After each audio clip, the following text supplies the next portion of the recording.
khusus yang berkaitan dengan dokumen yang digunakan Joko Widodo mendaftar sebagai calon wali kota, calon gubernur, dan calon presiden itu adalah dinyatakan cacat hukum.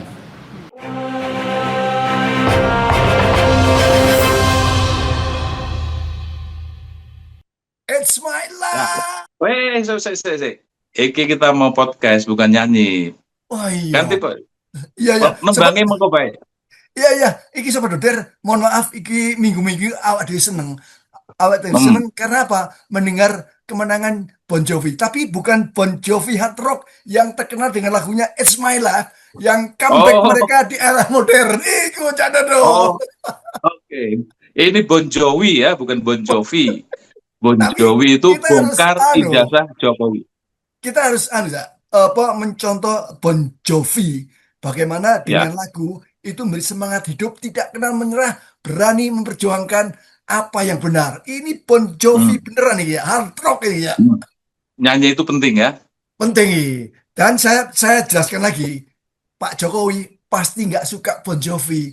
Ia penggemar di Purple dan Led Zeppelin. Apalagi sama Bon Jovi Indonesia. Ini lebih jengkel lagi. Pak Jokowi lihat Bon Jovi nih, aliansi bongkar ijazah Jokowi.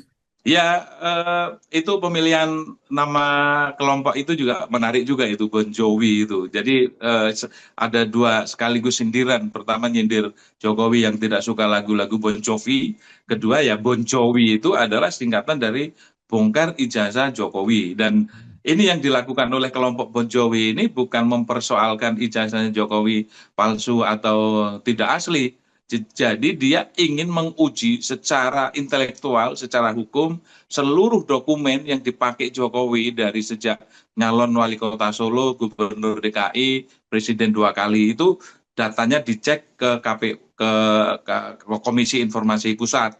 Dan ada perkembangan menarik setelah dokumen itu kemarin diserahkan dari KPUD kepada Bon Jovi untuk dicek. Dari berbagai dokumen yang kami peroleh, khusus yang berkaitan dengan dokumen yang digunakan Joko Widodo mendaftar sebagai calon wali kota, calon gubernur, dan calon presiden itu adalah dinyatakan cacat hukum. Itu yang pertama. Setidak-tidaknya ada 3 yang krusial di sana. Pertama itu adalah, dan ini harusnya adalah membuktikan bahwa ini akibat karena tidak ada verifikasi faktual. Pertama itu adalah berkaitan soal dokumen ijazahnya sendiri. Yaitu adalah yang berkaitan soal fotokopi. Karena kan orang menyerahkan fotokopi. Ada banyak aturan yang mengatur soal fotokopi saja itu diatur. Apalagi bahkan soal tinta, bahkan soal tanda tangan, gitu ya. Jadi itu diatur kalau berkaitan dengan tinta untuk tanda tangan, legalisir, itu diatur dinamakan adalah peraturan Permendagri. Itu dijelaskan bahwa untuk fotokopi saja itu harus sentring sama dengan aslinya. Bahkan dipertegas setidak-tidaknya menggunakan kertas A4. Itu jelas. Itu baru fotokopi. Yang kedua adalah soal warna. Warna itu juga jelas di sana dijelaskan yang sebutkan tadi Permendagri 54. Bahwa yang boleh digunakan untuk legalisir ijazah, itu masih kita menggunakan stempelnya legalisir ya. Itu disebutkan bahwa harusnya menggunakan hanya 2 warna. Yaitu adalah warna hitam dan warna biru. Meskipun di 2011 itu kemudian dipertegas ada warna ungu. Jadi tinta penulisan ijazahnya adalah hitam, legalisirnya adalah warna ungu. Itu jelas di sana. Sayang sekali yang kita temukan adalah warna merah. Gitu. Sementara dalam Permendagri disebutkan bahwa warna merah hanya digunakan untuk administrasi yang sangat sekret yang biasanya digunakan adalah badan intelijen. Itu jelas sekali apa yang konferensi pers oleh Bon Jovi itu menelanjangi seluruh proses pencalonan Pak Jokowi, dan dari dokumen-dokumen itu semuanya salah, dari tintanya, dari dari fotokopiannya, dari legalisirnya, yang di mana di situ tuh ada aturan termasuk warna, dan Jokowi itu diduga melanggar Permendagri sebagaimana yang disebutkan tadi oleh lawyernya Bon Jovi. Jadi Permendagri yang dilanggar itu adalah Permendagri nomor 1 tahun 2003, Permendagri nomor 42 tahun 2011, Permendagri nomor 55 tahun 2010, dan Permendagri nomor 54 tahun 2009. Sudah jelas melanggar peraturan Menteri Dalam Negeri dalam hal pencalonan sebagai wali kota, gubernur, dan presiden. Jadi apalagi yang mau dibantah oleh Jokowi? Jadi saudara, dokumen meskipun fotokopi itu untuk kepentingan publik, pejabat publik, itu nggak main-main. Harus legalitasnya resmi dan ada aturannya ternyata. Saya juga baru ngerti, barangkali saudara juga baru paham. Tapi nggak main-main. Jadi intinya Pak Jokowi menyerahlah. Ini sudah dikepung banyak orang, bukti-bukti sudah terungkap ini. Yang agak khawatir adalah para termul akan kehilangan job ketika benar-benar ketahuan ijazah Jokowi itu tidak asli. Saya tidak yakin Jokowi akan menyerah. Apalagi kemudian dengan kesatria legowo mengumumkan ke publik, oke, saya salah, saya terjebak, atau saya khilaf, atau saya tidak sengaja telah menggunakan ijazah palsu atau menggunakan dokumen yang melanggar hukum. Saya tidak yakin Jokowi melakukan itu. Sebagai orang Jawa, kebohongan lebih baik ditutupi untuk menutupi harga diri. Sebagaimana juga saya sebagai orang Jawa, kalau kira-kira itu menyangkut harga diri, sebisa mungkin berbohong. Sebisa mungkin pertahankan dulu melalui jalur pengadilan. Meskipun pengadilannya penuh rekayasa, penuh kebohongan. Jadi itu dulu yang kita percayai, bahwa nggak mungkin Pak Jokowi akan secara legowo menyampaikan kepada publik telah melakukan pelanggaran. Yang dilakukan adalah bertahan menggunakan aparat negara, polisi, buzzer, hukum, lawyer, dan segala hal kemampuan untuk tidak terbongkar kebohongan itu.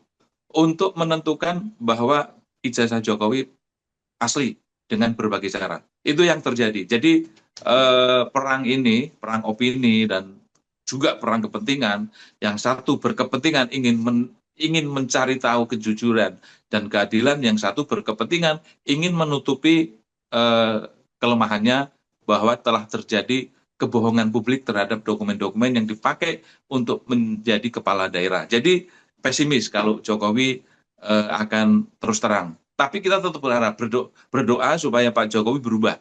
Karena pikiran bisa aja berubah dalam hitungan detik. Terus kepikiran, Kang, kalau Pak Jokowi, Bapak bocah-bocah yang jadi wakil presiden, jadi ketua umum partai politik, itu sudah dinyatakan kredibilitasnya diragukan dan lebih mempercayai untuk menutupi kebohongan. Terus piye, apakah awak dewe ini nyong percaya karo si anak kuwi, anak loro sing dhisik dipromokan jadi pengusaha ternyata eh, nurun Pak Jokowi ning dunia politik. Apa seperti apa itu, Kang? Jadi kelompoknya Jokowi ini, Pak Jokowi dan anak-anaknya yang kemudian didukung oleh para termul dan loyalis buta tulinya, dia menggunakan dua parameter. Pertama, ini era di mana the death of experience, matinya kepakaran. Makanya dia gunakan buzzer-buzzer yang bukan pakar untuk bicara seakan-akan pakar. Memframing keluarga Jokowi sebagai keluarga yang hebat, yang jujur, yang tulus, yang bekerja keras, yang sabar, dan lain sebagainya. Framing, sekali lagi framing.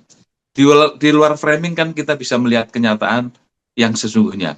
Satu framing. Kedua, keluarga Jokowi memanfaatkan loyalitas buta tuli masyarakat Indonesia, atau orang-orang yang tidak peduli dengan validasi, orang-orang yang tidak peduli dengan klarifikasi, yang penting gaduh, yang penting rame, dan itu kelompok mereka. Inilah yang digunakan mereka untuk membangun narasi, merekayasa, menciptakan opini seakan-akan keluarga Jokowi ini keluarga yang hebat. Tidak ada lagi keluarga selain sehebat Jokowi. Bahkan presiden-presiden sebelumnya lewat. Semua dibangun dengan framing, dan framing itu didasarkan bukan dari kenyataan yang semestinya. Itu yang terjadi hari ini. Jadi dia, Jokowi ini memanfaatkan era hari ini secara kafah, dimanfaatkan untuk kepentingan pribadi dan kelompoknya. Padahal kalau kita menyitir Pak Pujangga zaman dulu, ojo melu-melu edan, nek ora edan Gini, zaman iki zaman edan. Nek ora edan ora keduman. Nanging sak beja-bejane wong sing mulya yaiku wong sing waspada. Eling lan waspada. Jadi gini, Artinya kita nggak apa usah nih, Kang? ikut-ikutan.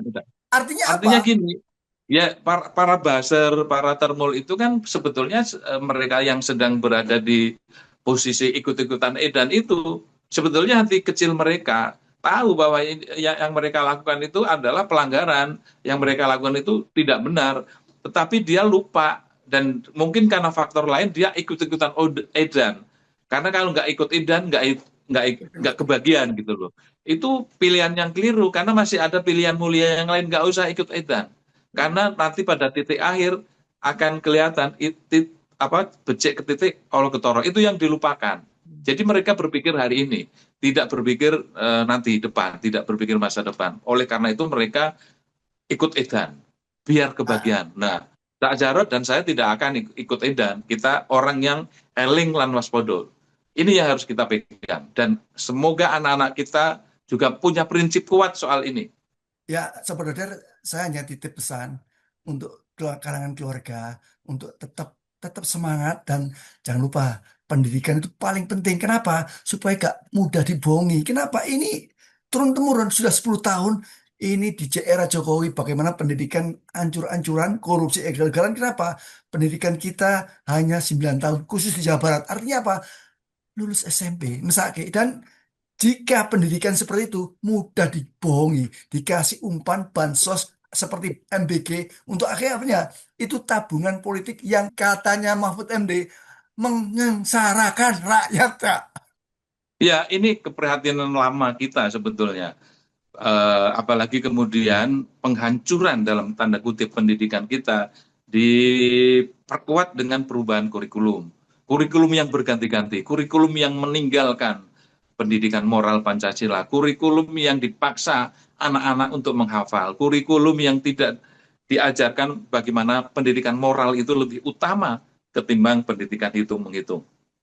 Jadi pembodohan atas bangsa ini sudah terjadi dan terus terjadi dan sebetulnya sudah ada hasilnya, yaitu dengan banyaknya termul, dengan banyaknya buzzer yang mengabaikan etika, moral, dan juga mungkin juga agama.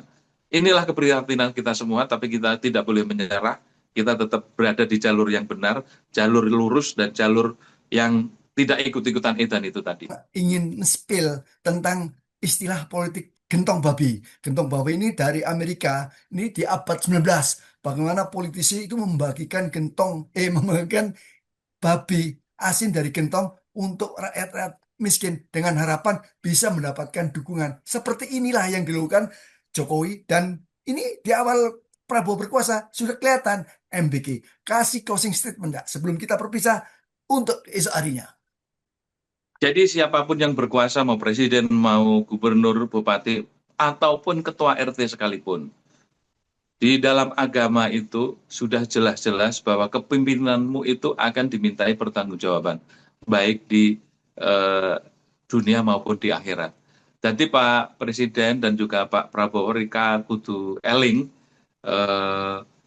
apa sing Rika lakoni tetep ono balasane. Oleh karena itu tetaplah berpegang teguh pada kejujuran, kebenaran, dan keadilan. Ojo ngapusi hati nuranimu.